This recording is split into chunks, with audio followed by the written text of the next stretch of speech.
Last week on When the Beat Drops. And I'm sitting there singing until I realized that they was lip syncing. And I wanted to say something, but I was like, this is Jodeci. I'm gonna let them have it. They did a great job lip syncing, and they did a great job at putting on the show. Hey, what's up everybody? It's your girl Jade Ashley, and I want to welcome you back to a new video of When the Beat Drops. And like always, you know I'm here to give you my 5 hottest beats of the week, so stay tuned for more. Okay guys, so let's get into this week's beats. Oh wait, before I want to show you guys my sweatshirt. You can see it, Einstein. Got it from Forever 21. I really like it. But yeah, so let's get into this week's beats of the week. So the first beat, I want to do 2 album reviews. So last week I reminded you guys that K.Michelle's new album, Anybody Wanna Buy Your Heart, and J. Cole's new album, 2014 Forest Hills Drive, was released this past Tuesday, and as promised I did say that I was going to get both. These were 2 albums that I was looking forward to, so I just want to, you know, kind of review the albums and, you know, talk about them when I feel, you know, first week impressions, what's my favorite songs, what songs I possibly don't like, and yeah. So first we're going to start off with K.Michelle. You know, I've said in the past she's my BFF. So her new album, Anybody Wanna Buy Your Heart. So I love the album, and I've been seeing a lot of people say that the album was way better than her first album, Rebellious Soul, and I have to absolutely agree with that statement. But I feel like for any artist, like especially like after they have their debut album, and you know, sophomore album, that's the real hard album for most artists, you would want your sophomore album to be better than your first album. So I would have to agree with people when they said that the second album is better than the first album.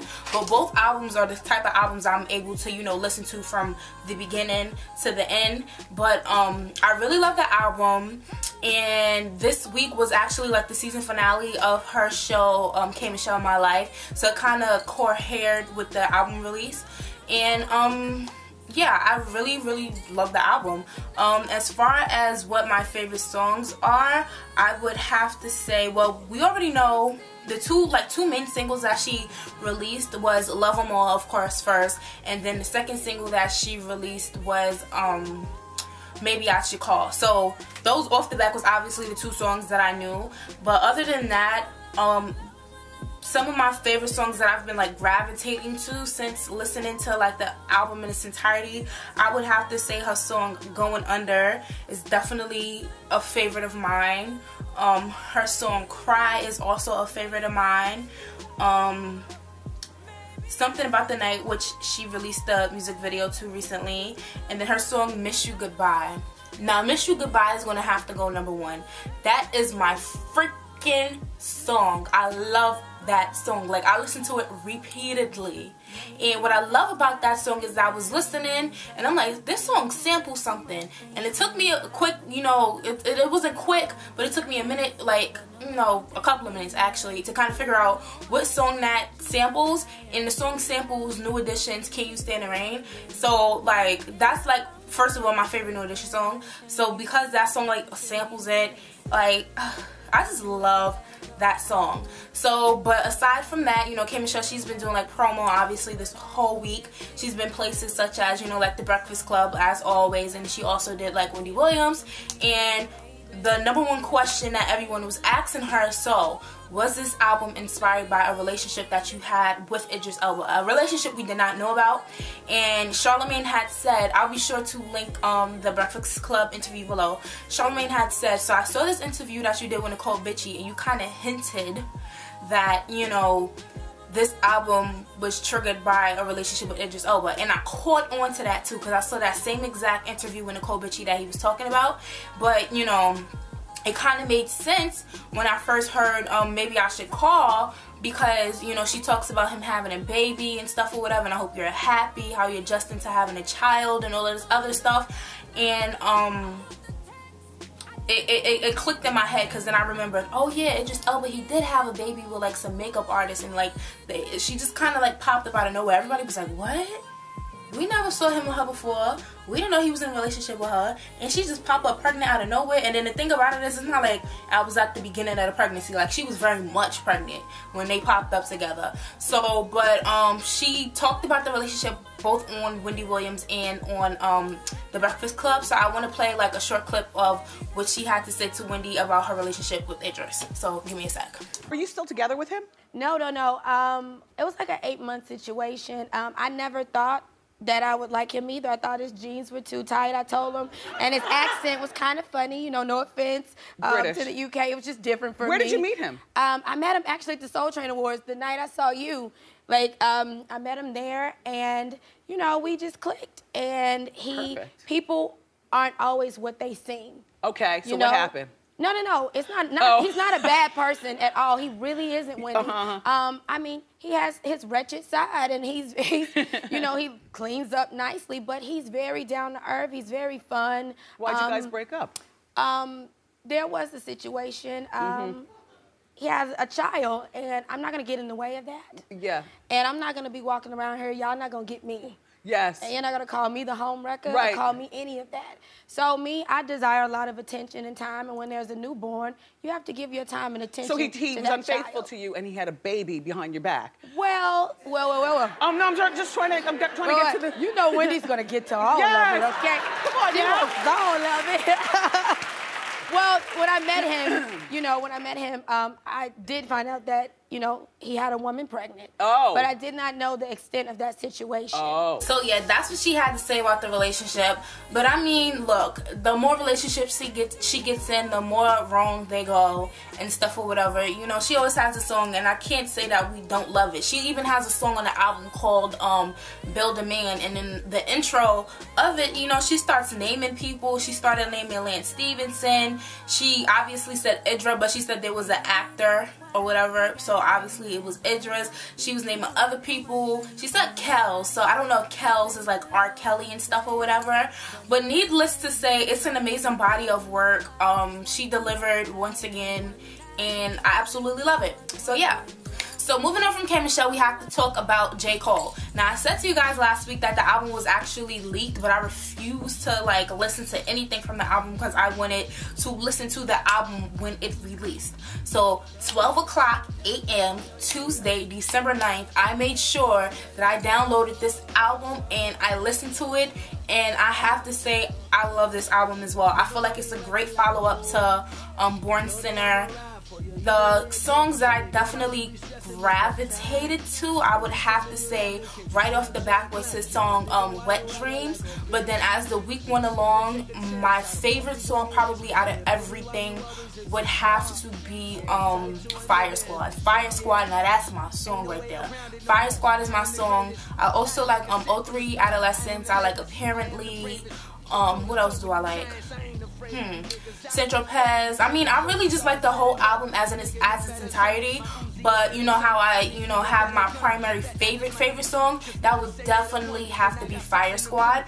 And Fire Squad was actually a song where he had, I don't want to say caused controversy, but they were saying he was coming at Eminem, Macklemore, and Iggy Azalea. And interestingly, this week he had an interview with Angie Martinez, and he talked about it. And he said the way the media made everything seem, it was like, oh, I was coming at these people. And he was basically saying, and I'll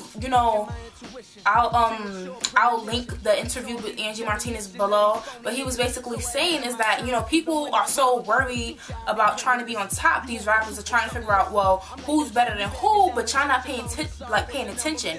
Our culture is being, stolen from us. And he said no shade to them and stuff or whatever, but let's be real, we know rap music, it originates from like black people. So, and he was saying like these artists, like, and he definitely in the interview didn't want to make it seem like he was definitely coming, if I say definitely one more time, he didn't want to make it seem like he was coming at Eminem, because he was saying Eminem was definitely one of those rappers that he looked up to. And I get it. I get everything that he was saying. He had a very intellectual conversation with Angie Martinez. And J. Cole, he's one of those rappers, like when you listen to his music, that shit, it makes you think. you have to think. You know, you can't just, you could bump to his music, but at the same time, you have to listen to the lyrics. So I would definitely say Fire Squad, it says a lot. And then also his song Apparently, you know, it kind of, you know, gives somewhat of a backstory as far as the meaning behind the title for the album, 2014 Forest Hills Drive, which was, I think he said, like the last childhood home that he grew up in North Carolina.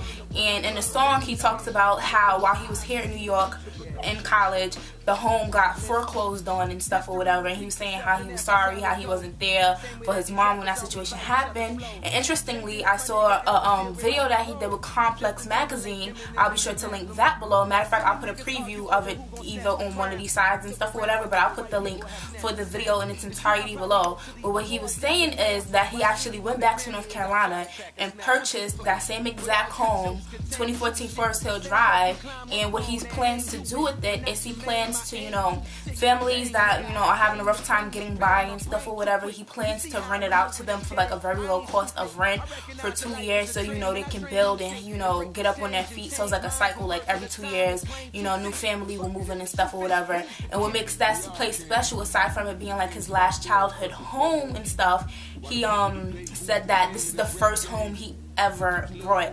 So I mean, it's like sentimental meaning behind, you know, the home itself, and behind him, you know, naming his album 2014 Forest Hill Drive. And then, you know, he also gives like a tour of the house. There's only one room he did over, which was obviously his last room that he had as a kid. So it's a good video. I really liked it. And, you know, he, like I said, he be saying some intellectual shit and that it makes you think. And, you know, kind of go down memory lane and you understand J. Cole as the artist as he is today. So I'll definitely be able to link that below. But I just, you know, both of them albums are 2 thumbs up. I love both of them albums. Like, when I tell you I've been listening to both albums non-stop all week, all freaking week. Okay, so my second topic of this week, we have to talk about a lot of people was actually hitting me up about this and was, you know, tagging me and stuff and asking me and saying, so are you going to talk about the whole Chris Brown and Karrueche trans situation? So last weekend, you know, artists, they just be wilding out, man. Like, they ain't got no behavior sometimes. But last weekend, you know, Chris Brown and Karrueche, you know, kind of went through some rift, I guess you can call it, on social media, where they broke up again. And to my knowledge, as of right now, I don't think they're together for this week. But, you know, they're the breakup and makeup type of couple. But, you know, Chris Brown, he kind of spazzed out on Instagram, and this is what he actually said in regards to his relationship with Karrueche at the time. This was actually last week, Saturday. So he said, "We've got scars, some of them you gave me, some of them I've caused. That ride or die act we have been fooling the world with obviously ain't working. I was locked up for damn near 4 months and only got one visit from you while you was hosting parties and taking secret trips to Toronto, going on dates with Drake. When this relationship first started, you know what it was and even participated in threesomes. I slowed all that shit down, so let's not try to place for public opinion, because I don't need to play victim so people can take my side. All these celebrity niggas ain't shit and focus only on themselves. I made it clear to the world who my girl was and made your life equal to mine, even at the cost of me not focusing on my career at times. So miss me with the bullshit. Now y'all know the real." So this all triggered from when I don't know what exact fight happened, but, you know, Karrueche talked about how she was, I guess she said something, or she posted something to where she said she was single, or hinted that she was single. And I know that he was doing a Cali Christmas in California last weekend, and he said something where all my single ladies at? And then he was like, well, guess what, I'm single too. And then he was like, F that bitch and stuff or whatever. And then, you know, that little rant on Instagram came about, and I'm not gonna lie, I'm still, you know, young and immature. Chris Brown, he like 25, so we still kind of like at a different, you know, age range, but I'm what you call young and immature. So I had to participate in the Instagram foolery that was going on behind this post and stuff or whatever. So I was reposting memes and stuff, because out of that whole thing, the only thing that really stuck out to everybody was, oh, Karrueche was taking private trips to Toronto to have secret dates with Drake. oh, she was sitting here participating in threesomes and stuff or whatever. So I mean, look, honestly, I don't have too much of an opinion on this because if I'm not mistaken, while Chris Brown was in rehab, he was diagnosed with like bipolar disorder or something like that. So, I mean, I have to expect him to spaz out every once in a while. He said before, I ain't got no chill button. So, I mean, Chris Brown wilding out, it ain't nothing new, first and foremost. So, I didn't really, you know, think it was like, I didn't put too much into it. I didn't really care too much about it. I just thought it was funny to, you know, engage in and stuff or whatever. And, they do this all the time. I mean, the only thing I would say, and I say this about Chris all the time, is like when he spazzes out and he does things like this. And I said this the last time when he did the stuff where he came at Adrian Bailon and Tamar Braxton was, stop giving the media stuff to pin against you. You know the media, they scrutinize you, and they've been scrutinizing you ever since that whole incident with Rihanna happened back in like, I think that was like 08, 09 or something like that. So, you know, it's like, and I feel like the media has definitely played a downfall within the spiral, like the downfall in his career that he's had, those, you know, certain low points. But at the same time, he's giving them, you know, more reasons for them to come at him, for them to throw it back at him, and, you know, just make it worse for him. So Chris, I mean, I just feel like you just need to be nothing but positivity. And even if it's something going on between you and Karrueche or whatever, just keep that private. Because you know what happened the day after, Chris Brown, he goes back on Instagram and he says this. He says, being young and dumb is one of my strong suits and emotional at best. I love hard, react impulsively when I'm hurt at times. I don't think social media is a place to air out or hash out personal problems, and a nigga feel hella whack for doing it, so I am apologizing. I live in a glass house, and the same shit that makes me great also is my curse. Everybody know I love that girl. I don't care how my image may look to the public, because I'm still going to be the best at what I do. I just want my baby girl to know I apologize. So he did all of that just to say he loved her. He's apologizing. He don't care how he looks in the public because he knows he's talented as hell.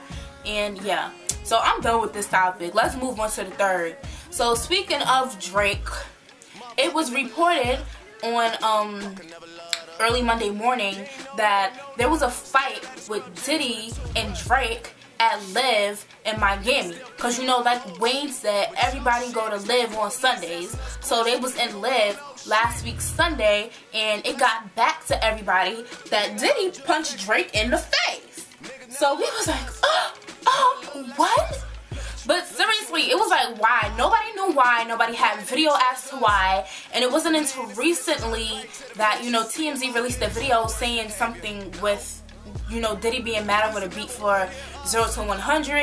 And then I recently read something on Hot 97 and Flex We Trust, and they came up with bullet points exactly as to what was going on between this whole situation between Drake and Diddy. And this is what they came up with.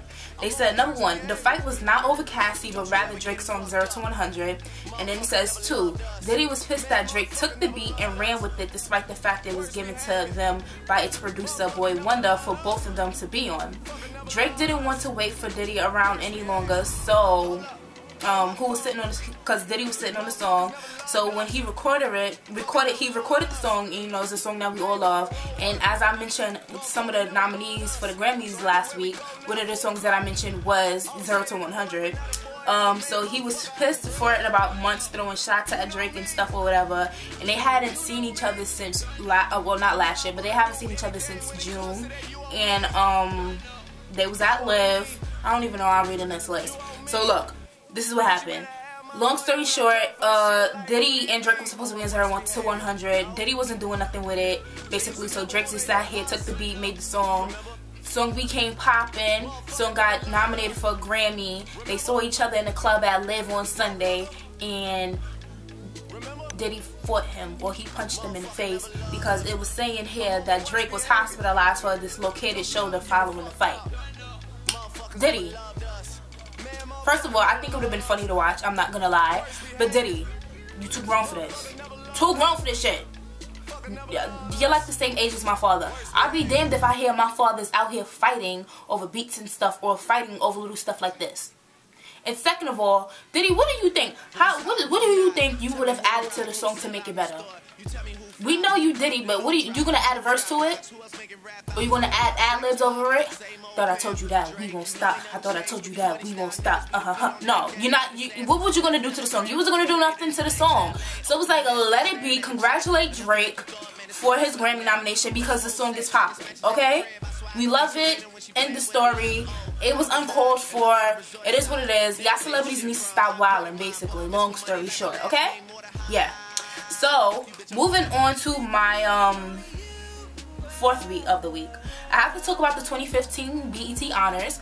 2015, right? 2015 BET Honors. So, upon the nominees, there are 2 musical nominees that are, that are nominated. So the first nominee is Kanye West, and Kanye West will be receiving the Visionary Award for setting trends and redefining ways of self-expression through outlets artistically.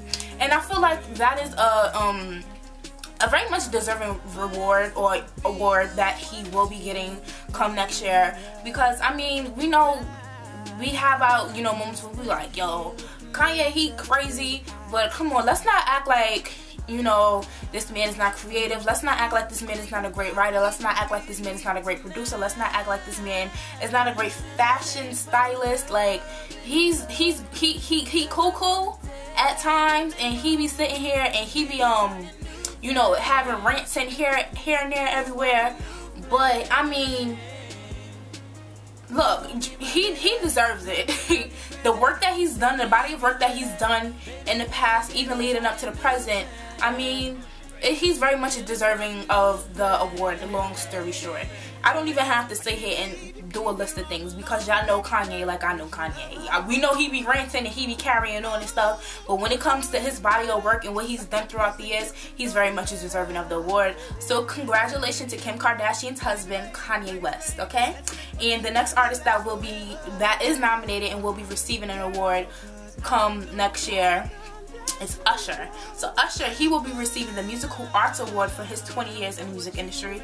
And that means Usher came out when I was born. Yeah. But Usher, he's been doing the damn thing for years. Usher, like I said, so Usher's been out since I was born. So Usher's been singing and dancing since I was born.